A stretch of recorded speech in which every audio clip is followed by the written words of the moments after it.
오늘은 처음과 마지막이신 예수님이란 제목으로 하나님의 말씀 전하도록 하겠습니다.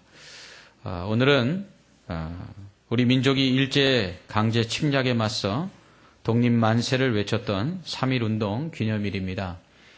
독립선언문에 서명한 33인의 민족 대표 중 16명이 기독교인이었습니다. 이처럼 기독교는 조국의 독립을 위해 앞장선 자랑스러운 역사를 가지고 있습니다. 이처럼 국가의 안녕과 발전을 위해 기도할 뿐만 아니라 수고하고 애쓰는 것 또한 기독인의 바른 자세라 할 수 있습니다.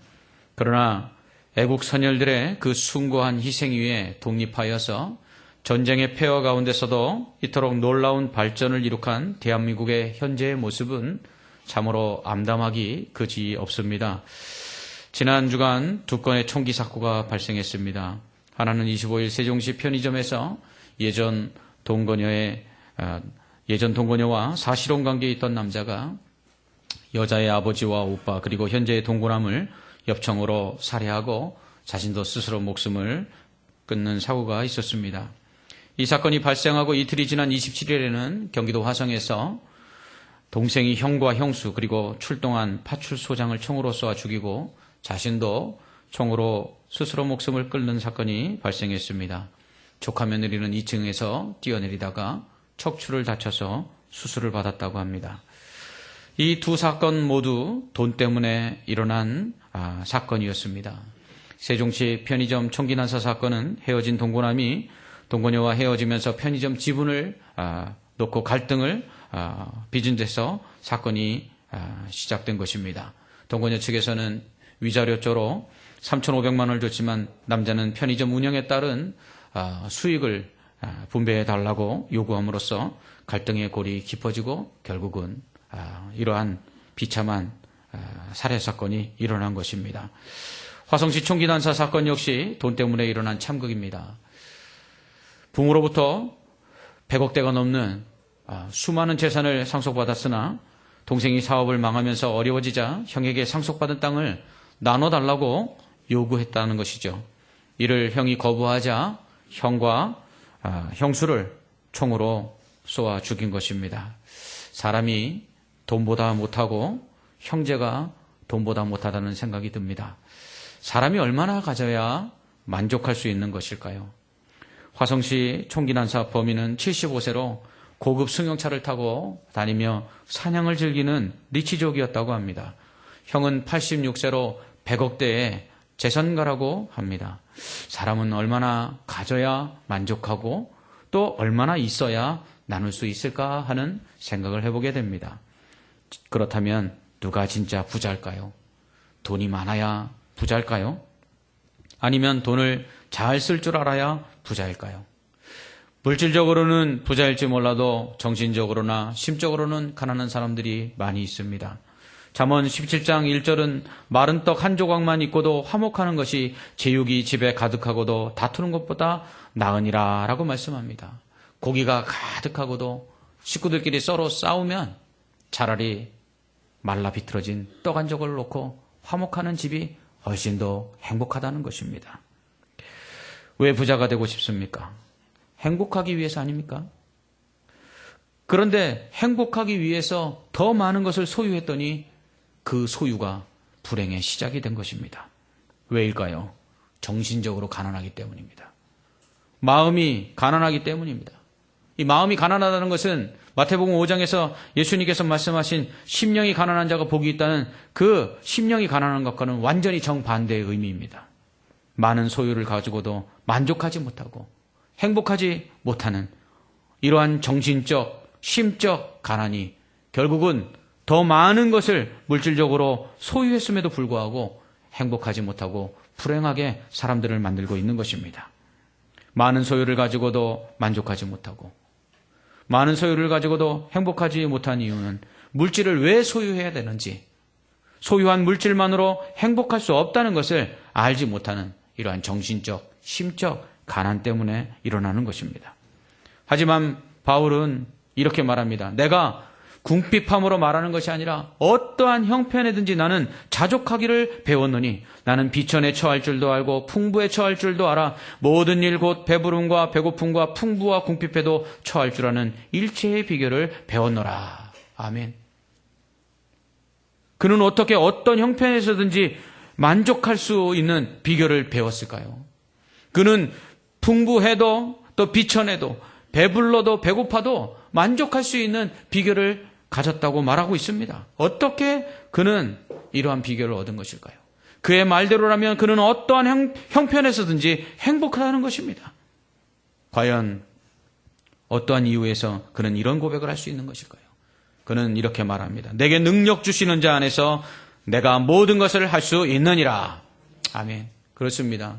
그는 주님을 소유했기 때문입니다. 결국 주님을 소유한 자가 진정한 부자입니다. 왜 주님을 소유한 자가 부자일까요? 그 주님은 우리로 부족함이 없게 하시는 분이시기 때문입니다. 그 부족함이 없게 하시는 것은 세상의 물질이나 세상의 것들만을 의미하지 않습니다. 주님께서 우리에게 부족함이 없게 채워주시는 것들은 바로 은혜입니다.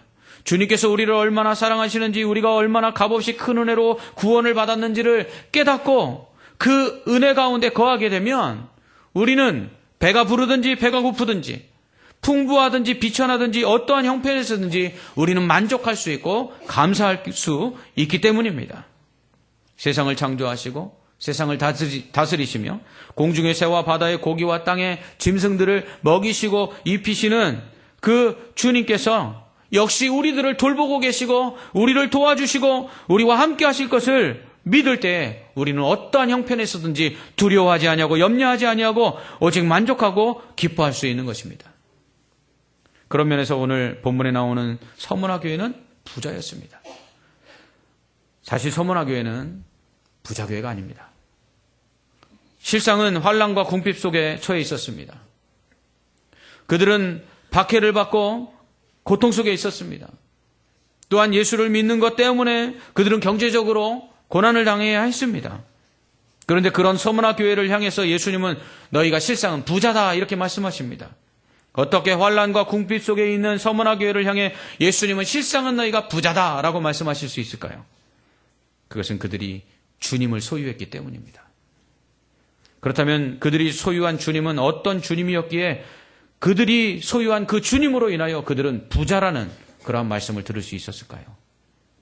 서문화 교회를 향해서 편지하라고 말씀하시는 그 예수님은 자신을 처음이며 마지막이요 죽었다 살아나신이라고 말씀하십니다. 처음이며 마지막이라는 것은 예수님께서 세상을 창조하심으로 이 세상이 시작되었다는 의미입니다.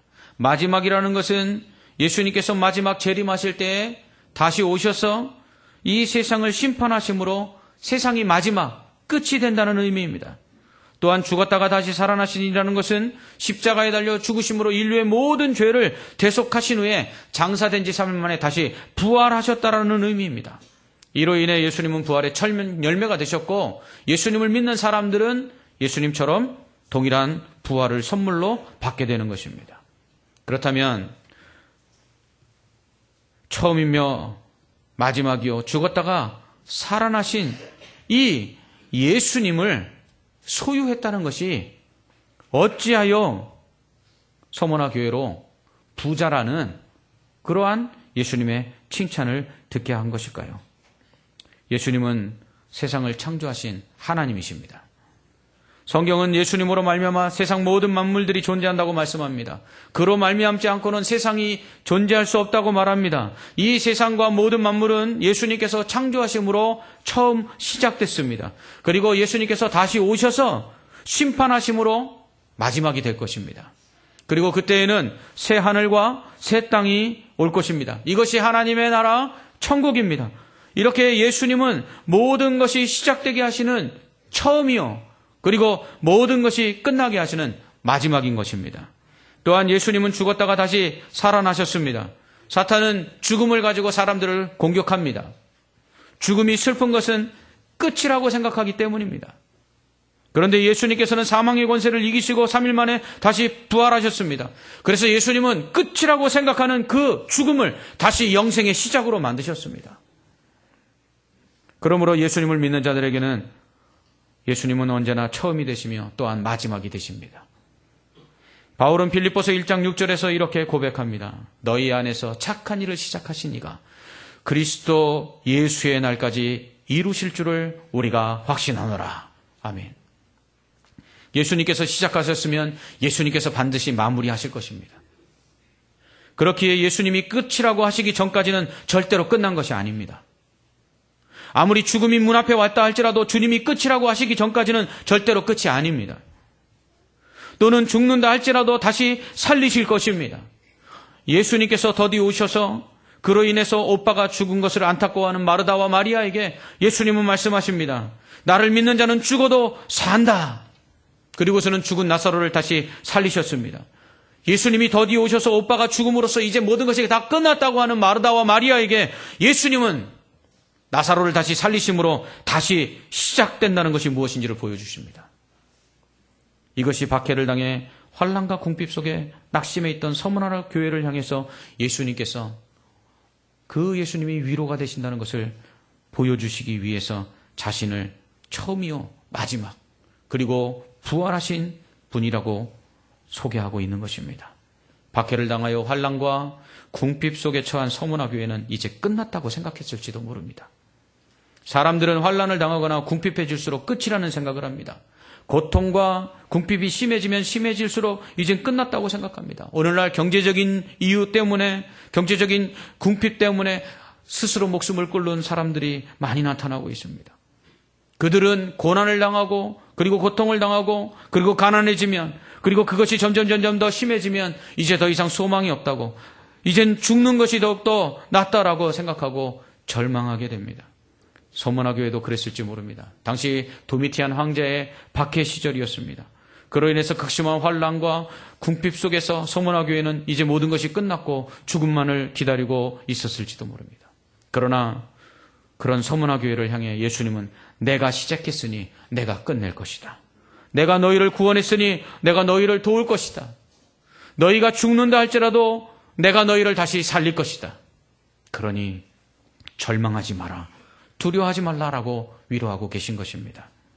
사업이 어렵거나 경제적으로 힘들 때 또 질병의 고통으로 인해서 죽음의 두려움 가운데 이제 끝났다고 생각하는 사람들이 있을 수 있습니다. 그렇다면 주님만 믿으시기 바랍니다. 우리가 믿는 주님은 처음이며 마지막이요 죽었다가 다시 살아나신 분이십니다. 그분이 우리를 위하여 시작하신 일을 그분이 끝내실 것입니다. 그분이 끝내시기 전까지는 절대로 끝이 없습니다. 끝이라고 생각하는 그 순간에 다시 우리를 살리셔서 시작하게 하시듯 다시 시작되는 놀라운 생명의 역사를 보여주실 것입니다. 이것이 어떠한 형편에서도 자족하는 일체의 비결입니다. 결국 처음이며 마지막이요 죽었다가 살아나신 예수님을 믿는 그 믿음을 소유한 사람들은 어떠한 환난과 궁핍에도 자족하며 감사할 수 있기 때문입니다. 바울은 바로 이 믿음을 가지고 있었습니다. 예수님은 서문화 교회를 향해서 이 믿음이 있다고 말씀하십니다.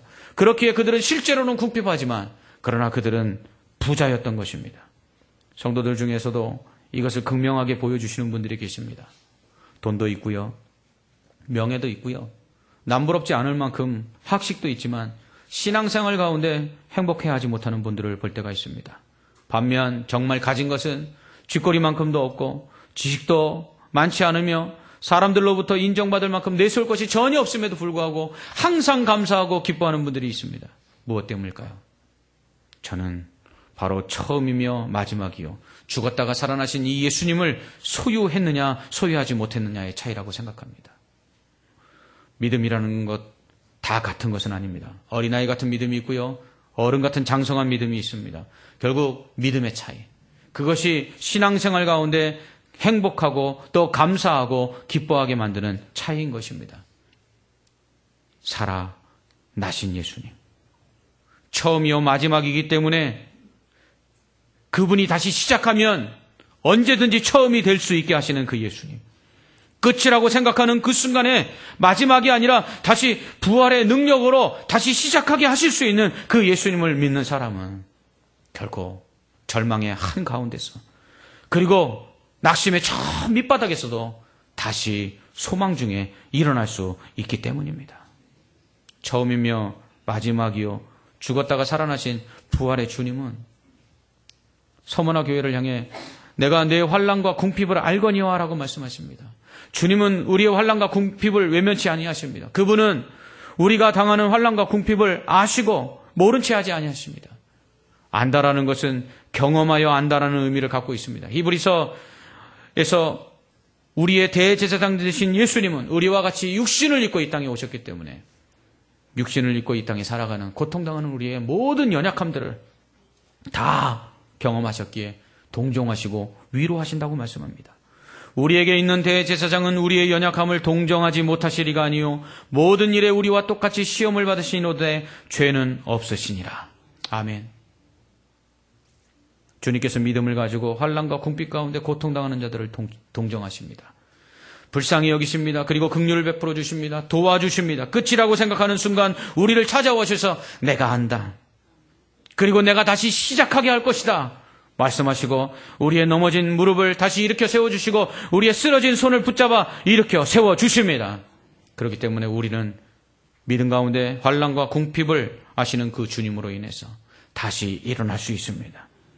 그 주님은 우리와 같이 이 땅에 오셔서 모든 고난을 다 당하시고 멸시와 천대, 배신과 모진, 매질, 채찍질 그리고 십자가에서 죽음을 당하셨습니다. 그로 인해서 인생이 당하는 모든 고통을 당하시기에 지금도 우리를 위로하실 수 있습니다. 그가 찔림은 우리의 허물 때문이요 그가 상함은 우리의 죄악 때문이라.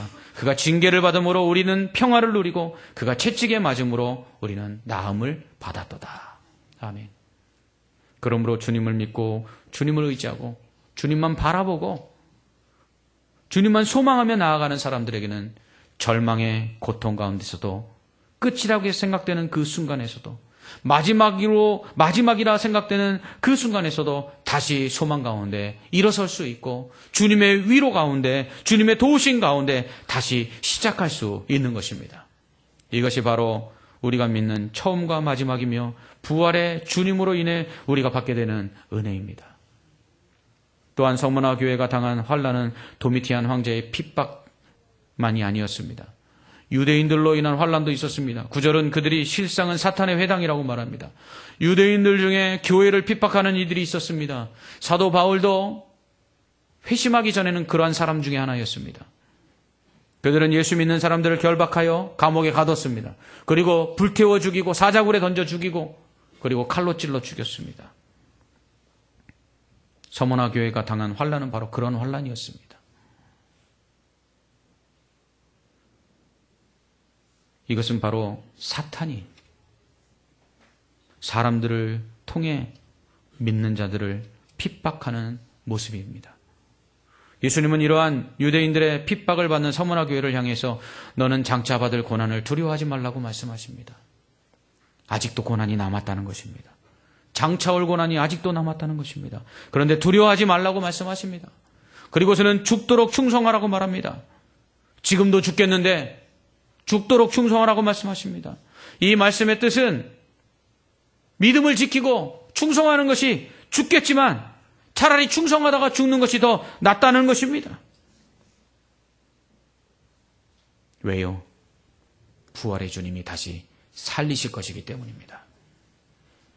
죽도록 충성하다가 죽으면 그것이 끝이 아니라 부활의 주님께서 다시 살리셔서 다시 시작하게 하실 것이기 때문에 죽도록 충성하라는 것입니다. 어떤 청년이 유초등부 수련회 교사로 참석했습니다. 기도의 시간에 유초등부 학생들을 위해서 기도해야 되는데 어떻게 기도해야 될지 몰라서 그냥 평상시에 자신이 그냥 힘든 것만 생각하고 하나님 나 힘들어 죽겠습니다 하고 자기 기도를 드리고 있었습니다. 그런데 옆에서 울부짖으며 열심히 기도하는 소리가 들렸습니다. 보니까 전도사님이 유초등부 학생들을 위하여 눈물로 간구하는 소리였습니다. 이때 청년은 왜 나는 저런 기도를 드리지 못할까? 이런 생각이 들었습니다. 그는 내가 전에는 뜨거웠던 때도 있는데 내가 예수님을 처음 만났을 때는 정말 남들이 힘들다고 하는 일에도 패기 있게 내가 밀고 나갔던 때가 있었는데 지금은 왜 이렇게 하나님 앞에 힘들어 죽겠다는 기도만 하고 있을까? 그런 생각을 해보았습니다. 순간 그 이유를 알게 되었습니다. 그것은 다른 사람들의 기준에 따라 움직이고 다른 사람들의 평가에 따라 행동하는 자신의 모습 때문이라는 것을 알게 되었습니다. 하나님의 말씀이 아니라 세상의 기준에 더 열심히 자신을 맞추고 사는 자신 때문에 스스로가 힘들다는 것을 깨닫게 된 것입니다. 그렇습니다. 오히려 충성하지 않기 때문에 힘든 것입니다. 사명을 잃어버렸기 때문에 힘든 것입니다. 세상에 맞춰 살다 보니까 힘든 것입니다.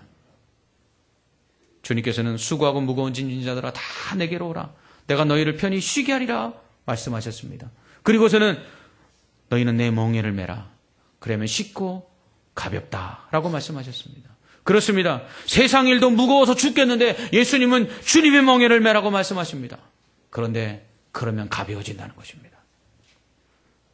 여러분, 힘들고 어려운 때 충성해 보셨던 분들은 이런 경험들이 있을 것입니다. 정말 죽겠는데, 정말 힘들어서 더 이상 견딜 수가 없는데, 그런데 말씀대로 따라 순종했더니 웬걸 나를 그렇게 힘들게 하던 짐들이 어느샌가 내 어깨에서 벗어져 있는 것을 발견하게 되고 오히려 주님의 은혜로 더 새 힘을 얻어서 강건해지는 자신들을 발견한 적이 있을 것입니다. 그렇습니다. 죽도록 충성할 때, 충성하다 죽을 때, 그때 주님은 우리를 다시 살리시고 다시 시작하게 하시는 것입니다.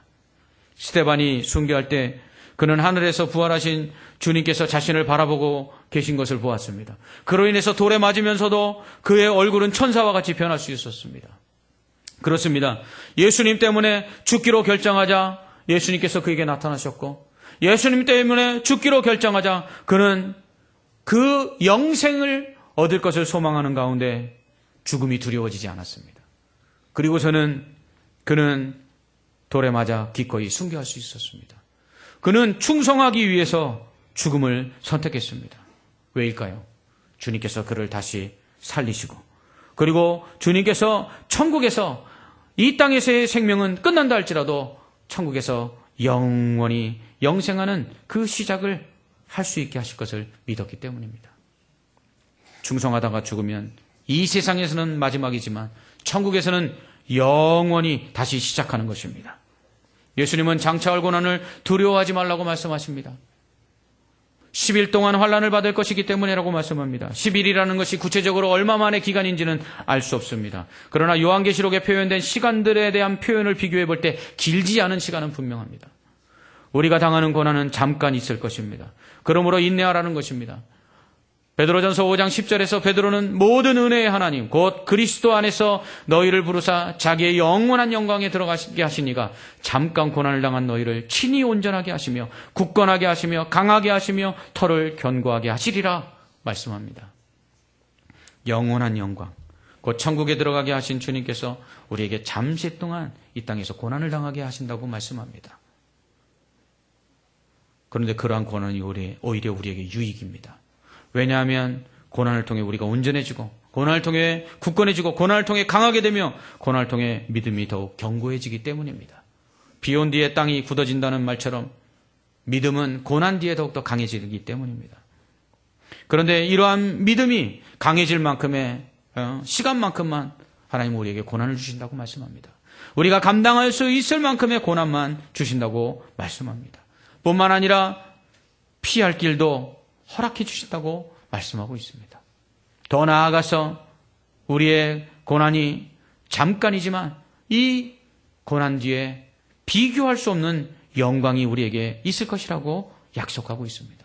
그렇기 때문에 고난이 우리에게 유익인 것입니다. 이 잠시 동안에 당하는 고난임을 잊지 마시고 고난 가운데 소망의 주여 온전케 하시는 주님, 부활이요 또한 생명 되시고 처음이요 나중 되셔서 끝이라 생각되는 그 순간에 다시 시작하게 하시고 끝이라 생각되는 죽음 가운데 다시 살리시는 주님을 바라보면서 소망 가운데 승리하는 주의 성도들 되시기를 주님의 이름으로 축원합니다. 또한 이러한 잠깐 동안의 고난을 이겨내면 생명의 면류관을 주님께서 주신다고 말씀하십니다. no cross, no crown. 십자가가 없으면 면류관도 없습니다. 고난이 없으면 영광도 없습니다. 천국에서 우리는 이 땅에서 우리가 행한 만큼의 상을 받을 것입니다. 그 상을 성경은 면류관에 비유하고 있습니다. 어떤 면류관입니까? 기쁨의 면류관입니다. 자랑의 면류관입니다. 생명의 면류관입니다. 의의 면류관입니다. 이 면류관을 쓰는 자가 누구입니까? 예수님을 믿고 이 땅에서 고난을 참고 인내하여 승리한 믿음의 성도들입니다.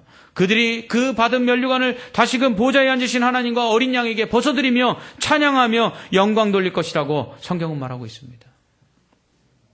잠깐의 고난을 이겨내고 죽도록 충성하면 또한 둘째 사망의 해를 받지 않겠다고 약속하십니다. 둘째 사망은 영원한 죽음을 의미합니다. 둘째 사망은 곧 지옥입니다. 첫 번째 사망은 육체적 죽음입니다. 심장이 멈추고 뇌가 멈춤으로 말미암아 우리의 영혼과 육체가 분리되는 이것을 첫 번째 죽음이라고 말합니다. 그러나 우리는 두 번째 죽음을 또 죽을 것입니다. 그것은 바로 예수를 믿지 않기 때문에 지옥에 떨어지는 것입니다. 이것을 둘째 사망, 영원한 죽음이라고 성경은 말합니다. 그런데 고난을 이기고 믿음을 지키는 사람들은 영생하는 천국에 들어가므로 이 지옥에 떨어지는 둘째 사망이 없을 것이라고 말씀하고 있습니다. 그런 의미에서 바로 서문화 교회는 부자였던 것입니다. 그들은 처음이며 나중 되시고 또 죽었다가 살아나신 주님을 소유한 자들이기 때문입니다. 비록 핍박을 받아서 환난과 고난 속에 옥에 갇히고 또 궁핍 속에 가난하여졌지만 그러나 그것이 끝이 아니라 천국에서 보상받을 것이며 죽음으로 끝났다고 생각하는 그 순간 그들을 살리실 것이며 그들이 절망하고 있는 그 순간 그 절망을 바꾸어 소망이 되게 하시고 죽음을 바꾸어 생명이 되게 하시고 슬픔을 바꾸어 기쁨이 되게 하실 그 주님의 능력을 보여주실 것이기 때문에 그것을 믿는 그들에게는 오히려 환난과 궁핍 속에 그들은 가난한 자가 아니라 부자라고 주님은 말씀하고 있는 것입니다. 또한 서문화교회는 죽도록 충성하며 면류관을 받고 둘째 사망의 해를 당하지 않고 천국에서 영생을 누릴 것이기 때문에 부자입니다. 이 땅에 아무리 많은 것을 쌓아놓으면 뭐합니까? 주님이 부르시는 그날에 아무것도 가지고 갈 수 없는 것을. 미국의 명문 휘튼 대학을 수석으로 졸업하고 교수로 남아달라는 요청을 뒤로 한 채 남미 에콰도르의 아우카족에게 선교하러 갔다가 그들의 창에 찔려 1956년 순교한 짐 엘리엇 선교사는 이렇게 말했습니다. 영원한 것을 얻고자 영원할 수 없는 것을 버리는 자는 결코 바보가 아니다. 그는 교수보다 선교사가 되기를 사명을 회피하며 살기보다는 사명을 위하여 죽기를 선택했습니다. 그런 그는 자신을 결코 바보라고 말하지 않습니다. 왜냐하면 영원하지 않은 것을 영원한 것을 위해서 버릴 수 있었기 때문입니다. 서문화 교회는 바로 그런 교회였습니다. 그렇기 때문에 그들은 부자였던 것입니다. 100억의 재산이 있어도 나눌 줄 모르는 형이나 돈을 안 준다고 형수를 또 총으로 쏴 죽이는 동생이나 이것이 이 세상의 한 단면일 뿐입니다. 무엇이 우리를 부자로 만드는지를 모르는 사람들의 모습입니다. 부자는 돈이 많은 사람이 아니라 처음이요 마지막이며 죽었다가 살아나신 부활의 주님을 소유한 사람들입니다. 환난과 고난 가운데서도 죽도록 충성하여 고난을 이겨냄으로써 천국에서 주님이 주시는 면류관을 쓰고 둘째 사망이 없는 영생하는 천국에 들어가는 사람이 진짜 부자입니다. 처음이며 마지막이요 죽었다가 살아나신 주님의 그 부활하심을 믿고 그분께 모든 것을 맡기시기 바랍니다. 그분께 시작을 맡기십시오. 그러면 그분이 시작하신 일을 반드시 끝까지 이루실 것입니다. 그분이 끝이라고 말씀하시지 않는다면 아직 끝나지 않은 것이므로 포기하지 마시기 바랍니다. 끝이라고 생각되는 순간, 죽음의 순간마저도 결코 주님은 부활의 능력으로 끝이 아니라고 말씀하고 있습니다. 이것이 이 세상을 승리하며 살아가고 어떠한 환난과 궁핍 속에서도 부유한 자로서 만족하며 그리고 감사하며 살아갈 수 있는 진정한 믿음의 부자들의 모습인 것입니다. 이러한 모습이 우리에게 있기를 주님의 이름으로 축원합니다. 아멘. 기도하겠습니다. 하나님 아버지, 세상이 얼마나 가져야 만족하고 세상이 얼마나 가져야 나눌 수 있을까요? 세상이 미쳐갑니다. 돈이면 다인 줄 압니다. 돈 앞에 형제를 총으로 쏴 죽입니다. 하나님, 이런 세상에 우리도 그저 가지는 것만이, 부자가 되는 것만이 최고인 줄 알고 살아가고 있지는 않는지요. 하나님, 진정한 부자가 누구인지를 오늘 성문화교회를 통해서 말씀하셨습니다. 처음이요 마지막이시며 살았다가 죽었다가 살아나신 그 부활의 주님을 소유한 믿음의 사람들만이 진정한 부자입니다. 천국을 소유하고 둘째 사망이 없는 자들만이 진짜 부자입니다. 예수 믿음으로 말미암아 우리가 이미 부자인 줄을 알게 하여 주시옵소서. 그리함으로 환난이나 궁핍 속에서도 일체에 자족하며 감사하며 기뻐하며 행복을 누릴 수 있는 믿음의 성도들 되게 하여 주시옵소서. 예수님 이름으로 기도하옵나이다. 아멘.